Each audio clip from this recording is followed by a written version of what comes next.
Meanwhile, the overall number of violent crimes in Lafayette is up 42% compared to this time last year. News 18's Kayla Sullivan reports police say there is not a clear pattern, but there is a clear link.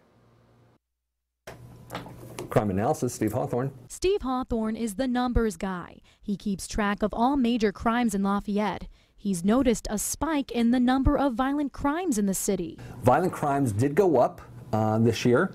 They went up a total of 61 more reports than last year, and that comes out to a calculated 42%. He says the number of violent crimes are up within the first 6 months of this year than they have been in the past 5 years, but he says he doesn't know the cause. I have not seen any patterns or trends as to why they've gone up. What he does know is that most of these violent crimes are drug-related. Most of them have been doing it because of a drug dependency. 92% of all Lafayette crimes are property crimes. Hawthorne says the number of property crimes has decreased this year by 54 reports, but robberies have almost doubled.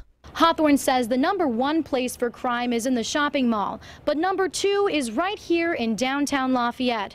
In fact, Kathy's Candies was a victim of a violent crime just a couple months ago. Store owner Kathy Logston was robbed in May by a woman holding a knife. The person who robbed me, I think it was for drug money. But ultimately, she says she thinks the city's expansion is to blame. We're growing, and with growth comes a little bit more violence. Hawthorne says technology can help.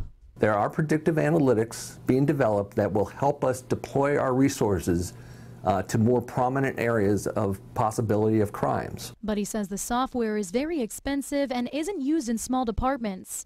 But it isn't ruled out for the future. As those products get better and get better refined, those costs should start dropping down, and then it's something that I think the department can start looking at. But in the meantime... Well, I think you should always be aware of your surroundings.